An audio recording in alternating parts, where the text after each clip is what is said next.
Hi friends, welcome back to my channel Dhana stories. నా ఛానల్ని ఇంకా సబ్స్క్రైబ్ చేసుకొని వాళ్ళు ఎవరైనా ఉంటే ప్లీజ్ సబ్స్క్రైబ్ చేసుకొని సపోర్ట్ చేయండి ఫ్రెండ్స్. స్టోరీలోకి వెళ్ళిపోదాం. ఓయ్ మామ పార్ట్ 14. సరే చిన్ని, నీ ఇష్టం కానీ ఇంత చదువుకొని మీరు ఇక్కడే ఉండిపోవడం నాకైతే నచ్చలేదు. నీకు నచ్చినా నచ్చకపోయినా మనకు నచ్చిన దాంట్లో సంతోషంగా ఉండగలుగుతున్నాం, కానీ ఎదుటి వాళ్ళ సంతోషాలను బట్టి మన అభిప్రాయాలు మార్చుకోకూడదు కదా అని సమాధానం ఇస్తుంది చిన్ని. కొంచెంసేపు మాట్లాడుకున్న తర్వాత నేను ఇంకా వెళ్తాను చిన్ని అని రాణి ఇంటికి వెళ్ళిపోతుంది. అలా ఈవినింగ్ విశ్వ పనులన్నీ కంప్లీట్ చేసుకొని జాతర గురించి చూసుకొని అన్నీ కరెక్ట్గా ఉన్నాయి అనుకున్న తర్వాత తిరిగి ఇంటికి బయలుదేరతాడు. ఇంటికి వచ్చేసరికి పాప నిద్రపోతూ కనిపిస్తుంది. చిన్ని ఎగ్జామ్కి సంబంధించిన బుక్స్ ప్రిపేర్ అవుతూ ఉంటుంది. ఏంటి బంగారం, ఇంకా చదువుతూ ఉన్నావా? ఏదైనా తిని చదువుకోవచ్చు కదా అని అడుగుతాడు.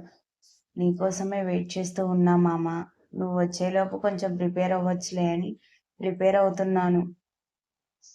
ఒక 10 మినిట్స్ వెయిట్ చేయరా, ఫ్రెష్ అయి వస్తాను అని 10 మినిట్స్లో ఫ్రెష్ అయి రెడీ అయి వస్తాడు. చిన్నిని తీసుకొని హాల్లోకి వస్తాడు. లక్ష్మి గారు పాపని తీసుకొని ఆవిడ రూమ్లోకి వెళ్ళిపోతారు. అందరూ భోజనం కంప్లీట్ చేసే ఉండడంతో చిన్ని స్వయంగా విశ్వకి వడ్డిస్తుంది. ఇద్దరూ చక్కగా డిన్నర్ కంప్లీట్ చేసి పొద్దున్నే జాతరకి వెళ్ళాలి అని ఎర్లీగా పడుకుండిపోతారు. నెక్స్ట్ డే మార్నింగ్ వీళ్ళందరూ నిద్రలేచేసరికి శాంత గారు పనివాళ్ల చేత డెకరేషన్ చేయిస్తారు. ఇంట్లో పండగ వాతావరణం నెలకొంటుంది. అందరూ పొద్దున్నే కాఫీలు తాగి చక్కగా ఫ్రెష్ అవ్వడానికి ఎవరి గదిలోకి వాళ్ళు వెళ్ళిపోతారు. అందరూ చక్కగా అందంగా పట్టుబట్టలు కట్టుకొని గుడికి వెళ్ళడానికి రెడీ అయ్యి హాల్లోకి వస్తారు. రాజయ్య గారు ముందు రోజు అమ్మవారికి పట్టు చీర నేపించి తెప్పిస్తారు. పూజకు సంబంధించిన అన్ని తీసుకుని అందరూ కలిసి గుడికి బయలుదేరతారు. అందరూ గుడికి వెళ్ళేసరికి ప్రెసిడెంట్ గారు కనిపిస్తారు. రాజయ్య గారి ఫ్యామిలీతో కలిసి ప్రెసిడెంట్ గారికి నమస్కారం చేసి గుడిలో కార్యక్రమాల గురించి మాట్లాడతారు. ఊరి జనమంతా అమ్మవారికి కోళ్లను మేకలను బలి ఇస్తారు. ఆ రోజు ఆ ఊరందరికి ప్రెసిడెంట్ గారు రాజయ్య గారు భోజనాలు ఏర్పాటు చేస్తారు. అలా అందరూ అమ్మవారి దర్శనం చేసుకొని వాళ్ళు తీసుకువచ్చిన పట్టుబట్టలు నగలు అన్నీ అమ్మవారికి సమర్పిస్తారు. పంతులు గారు రాజయ్య గారు తీసుకువచ్చిన నగలు పట్టుబట్టల్లో అమ్మవారిని అలంకరిస్తారు. పట్టుబట్టలు నగల్లో మెరిసిపోతున్న అమ్మవారిని చూడడానికి 2 కళ్ళు సరిపోవు అందరివి. అలా అమ్మని చూస్తూ మైమరిచిపోతూ ఉంటారు. అక్కడ జనానికి పాపకి చిరాగ్గా అనిపించి ఏడుస్తుంది. అదీ కాక ఆకలిగా అనిపించడంతో పాపని తీసుకొని పక్కకు వస్తుంది చిన్ని. ఒక పక్క ఖాళీగా ఉన్న దగ్గర కూర్చొని పాపకు పాలు పడుతూ ఉంటుంది. పాప కడుపు నిండాక పాపని తీసుకొని భుజాన వేసుకొని వెళ్దామని నడుస్తూ ఉంటే అడ్డుగా ఒక పర్సన్ వచ్చి గుద్దుకుంటాడు. సాకేత్ చిన్నిని చూసి, ఓయ్, ఆ రోజు నిన్ను చూసే కదా నా మనసు పోగొట్టుకున్నాను.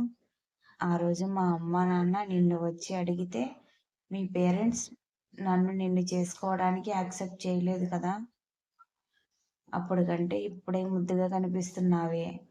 నీ అందం రోజు రోజుకే పెరుగుతుందే తప్ప తరగదు. ఏం కనిపించట్లేదు. ఇలా నన్ను పిచ్చెక్కిస్తుంటే ఎలా బంగారం అని నోటికొచ్చినట్లుగా మాట్లాడుతూ ఉంటాడు. ఇంత అందంగా ఉండి ఈ పల్లెటూరు వాడిని చేసుకున్నావు ఎందుకు? చక్కగా నన్ను చేసుకున్నట్లయితే సిటీలో జాబ్ చేస్తూ సిటీ లైఫ్ని ఎంజాయ్ చేసేదానివి. ఇక్కడేముంది ఈ పల్లెటూరులో అని మాట్లాడుతూ ఉంటాడు. ఎక్కడో సిటీలో బ్రతికే కంటే ఇక్కడ అమ్మా నాన్న కళ్ళ ముందు బ్రతికితే వాళ్ళని చూసుకుంటూ ఉండడం కంట వాళ్ళకి కన్న రుణం ఏమిచ్చి తీర్చుకోగలం? ఇలా ఎక్కడో బ్రతికి వీళ్ళని బాధ పెట్టడం ఉండడం నాకు ఇష్టం లేదు. అందుకే మేము ఇక్కడే ఉండాలి అని డిసైడ్ అయ్యాను.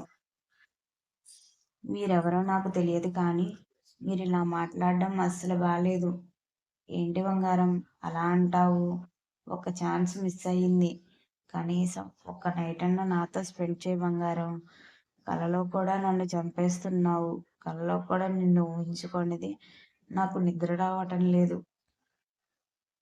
చీ పోరా వెధవ! నీలాంటి వాళ్ళతో మాట్లాడడం నాకస్సలు ఇష్టం లేదు అని చిరాగ్గా పక్కకు తప్పుకొని లోపలికి వెళ్ళిపోతుంది. నిన్ను వదలనే, ఎలాగైనా సరే ఒక నైట్ స్పెండ్ చేయాలి నేను. అంత పిచ్చెక్కిస్తున్నావే నిద్ర లేకుండా చేసి నన్ను. ఎలాగైనా నిన్ను వదిలేదే లేదు అనుకుని అక్కడి నుండి వెళ్ళిపోతాడు. ఇంతసేపు ఎక్కడున్నావురా అని అడుగుతాడు విశ్వ. పాప ఆకలేసి ఏడుస్తూ ఉంటే పాలివ్వడానికి బయటకు వెళ్ళి కూర్చొని ఇచ్చాను మామ అని చెబుతుంది. సరేరా, లంచ్ టైం అవుతుంది కదా, భోజనం చేద్దామని తనని భోజనాలు పెట్టే దగ్గరికి తీసుకువెళ్తాడు. పాపని లక్ష్మి గారు తీసుకొని, ముందు మీరిద్దరు భోజనం చేయండి, మీరు చేసిన తర్వాత పాపని మీకు ఇస్తాను, ఆ తర్వాత తింటాను అని చెబుతారు. సరే అమ్మా అని వీళ్ళందరూ భోజనానికి వెళ్ళిపోతారు. లక్ష్మి గారు పక్కన కవిత గారు కూర్చొని, ఏంటి వదిన పాపని చూసుకుంటూ ఉన్నావా, అమ్మాయి వాళ్ళు భోజనం చేస్తుంటే అని అడుగుతారు. అవును వదిన, పాపతో పాటు అంటే వాళ్ళకి కుదరదు కదా, అందుకే నేను చూసుకుంటున్నాను. అవును వదిన, రాణికి ఏమైనా మంచి సంబంధాలు చూస్తున్నారా అని అడుగుతారు. మేము చూస్తున్నాం కానీ ఆఫీస్లో పనిచేసే దీపక్ అంట ఇద్దరు ఒకరినొకరు ప్రేమించుకుంటున్నారని చెప్పారు. నాకైతే రాణిని అంత దూరం పంపించడం ఇష్టం లేదు వదిన. ఇదే ఊర్లో ఎవరో ఒకరికి ఇచ్చి చేద్దాం అనుకున్నా, కానీ అది జాబ్ చేస్తూ అక్కడే సెటిల్ అయిపోవాలని చెబుతుంది. అబ్బాయి ఫ్యామిలీ వాళ్ళు ఎలాంటి వాళ్ళో కూడా తెలుసుకోకుండా ఎలా ఇచ్చి చేయాలి? మాకైతే అబ్బాయికి ఇచ్చి చేయడం ఇష్టం లేదు. పిల్లలు ఇష్టం పడినప్పుడు మనం ఏం చేస్తాం వదిన? వాళ్ళకి ఇష్టమైతే మనం ఏం చేయలేము. ఒకసారి అబ్బాయి తరపున వాళ్ళతో కూడా మాట్లాడండి. మీకు మంచిగా అనిపిస్తే సంబంధం చేసుకోండి. లేకపోతే వెళ్ళిపోయినా పెళ్లి చేసుకుందాం అనుకుంటారు. అందుకే ఎందుకొచ్చిన గోల, మీరే దగ్గరుండి చేయండి అని చెబుతారు లక్ష్మి గారు. మేము అదే అనుకున్నాం వదిన. మీ అన్నయ్య కూడా అబ్బాయి వాళ్ళతో మాట్లాడదాము, మంచిగా అనిపిస్తేనే సంబంధం కలుపుకుందాం అన్నారు.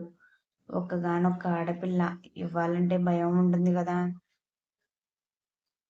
సరే వదిన, ఇంకేంటి విషయాలు అని ఇద్దరు కొంచెం సేపు మాట్లాడుకుంటూ ఉంటారు. ఎలాగైనా సరే ఒకరినొకరు ఇష్టపడ్డారు కాబట్టి దగ్గరుండి పెళ్లి చేయడమే మంచిది. అందరూ భోజనం కంప్లీట్ చేసుకొని వీళ్ళ దగ్గరికి వస్తారు. పాపని విశ్వకిచ్చి లక్ష్మి గారు కవిత గారు కూడా భోజనానికి వెళ్తారు. మిగిలిన వాళ్ళందరూ అక్కడే ఉన్న వెయిటింగ్ చైర్లో కూర్చుంటారు. కొంచెం సేపటి తర్వాత వీళ్ళిద్దరూ కూడా లంచ్ కంప్లీట్ చేసుకొని వీళ్ళ దగ్గరికి వస్తారు. వెంకటేష్తో గుళ్ళో కార్యక్రమాలన్నీ దగ్గరుండి చూసుకో, నేను ఇంటికి బయలుదేరుతున్నానని చెప్పి ఫ్యామిలీ అందరినీ తీసుకొని ఇంటికి బయలుదేరతాడు. సరే అన్న, నువ్వు కంగారు పడకు, నేను చూసుకుంటా అని వెంకటేష్ అన్నీ దగ్గరుండి చూసుకోవడానికి వెళ్ళిపోతాడు. పావుగంట తర్వాత అందరూ ఇంటికి వెళ్ళిన తర్వాత ఎవరి రూమ్లోకి వాళ్ళు వెళ్ళి రెస్ట్ తీసుకుంటారు. సాయంత్రం 5 గంటలకు పాప నిద్రలేచి ఏడుస్తూ ఉంటుంది. పాప ఏడుపు విని చిన్నికి మెలకు వచ్చి పాపని దగ్గర తీసుకొని పాలు పడుతుంది. పాప ఏడుస్తున్నప్పుడే మెలకు వచ్చిన విశ్వ లేచి ఫేస్ వాష్ చేసుకొని రూమ్లోకి వచ్చేసరికి పాప పాలు తాగుతూ ఉంటుంది. పాపకి ఫీడింగ్ చేయించిన తర్వాత పాపని భుజాన వేసుకొని బయటకు వస్తాడు విశ్వ. తను హాల్లోకి వచ్చేసరికి కవిత గారు ఇంట్లో వాళ్ళందరితో మాట్లాడుతూ కనిపిస్తారు. ఇదిగో వదిన, ఇవాళ అబ్బాయి వాళ్ళు వస్తున్నారంట, బయలుదేరారు అని కాల్ చేసి చెప్పారు. కొంచెం అమ్మాయిని రెడీ చేయడానికి చిన్నిని పంపించండి అని అడుగుతారు. సడన్గా ఇప్పుడే కాల్ చేసి చెప్పారు, ఇంకా అరగంటలో ఇంట్లో ఉంటారు, చిన్నిని పంపించరా, తనని తీసుకెళ్ళడానికి వచ్చాను అని విశ్వాని అడుగుతుంది. ఎందుకంటే రాణిని రెడీ చేయాలంటున్నారు, ఏంటి అసలు విషయం? రాణి ఆఫీస్లో ఎవరు అబ్బాయిని ప్రేమించిందంట, అబ్బాయి తరపు వాళ్ళు కూడా ఒప్పుకున్నారు, వాళ్ళు అమ్మాయిని చూసుకోవడానికి వస్తున్నారు ఇవాళ అని చెబుతుంది కవిత. అవునా ఆంటీ, ఇంత సడన్గా రావడం ఏంటి? ఏమో బాబు, వాళ్ళు కూడా పెళ్లి చేయాలని తొందరపడుతున్నారు. అమ్మాయిని చూడటానికి వస్తున్నామని చెప్పారు.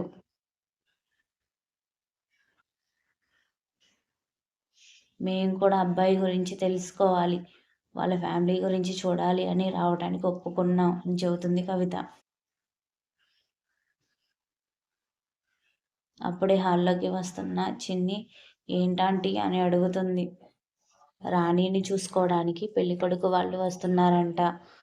రా, నాతో ముందు అర్జెంటుగా వెళ్ళాలి అని విశ్వతో చెప్పి చిన్నిని తీసుకొని వాళ్ళ ఇంటికి వెళ్ళిపోతారు. చిన్ని రాణి వాళ్ళ ఇంటికి రావడంతోనే రాణి గదిలోకి వెళ్తుంది. ఏంటి రాణి, ఆంటీ అంత అర్జెంటుగా తీసుకొచ్చారని అడుగుతుంది. నీకు చెప్పాను కదా దీపక్ గురించి, దీపక్ వాళ్ళు బయలుదేరారు అంట. వాళ్ళ పేరెంట్స్తో పాటు ఇక్కడికి వస్తున్నారని కాల్ చేసి చెప్పారు సడన్గా. అందుకే అమ్మ కాస్త కంగారు పడుతుంది. నన్ను ఈలోపు రెడీ చేస్తే వాళ్ళు వచ్చేస్తారు అని చెబుతుంది రాణి. సరే అని రాణికి దగ్గరుండి చీర కడుతుంది, సింపుల్ జ్యువెలరీ వేస్తుంది. చక్కగా అందంగా రెడీ చేసి అలా చైర్లో కూర్చున్న వెంటనే రాణి వాళ్ళ అమ్మ కవిత వచ్చి కూతుర్ని చూసి చాలా అందంగా ఉన్నావు తల్లి అని దిష్టి తీస్తుంది. అప్పుడే పెళ్ళికొడుకు వాళ్ళ కారు ఇంటి ముందు ఆగుతుంది. శ్రీనివాస్ గారు వెళ్ళి వాళ్ళని ఇంట్లోకి ఆహ్వానిస్తారు. వాళ్ళు చాలా రాయల్గా, డబ్బున్న వాళ్ళలాగా చాలా రిచ్ లుక్తో రెడీ అయి వస్తారు. శ్రీనివాస్ గారికి వాళ్ళని చూడగానే బాగా డబ్బున్న వాళ్ళనే అర్థం అవ్వటంతో ఈ సంబంధం కుదరకపోవడమే మంచిది అనుకుంటారు.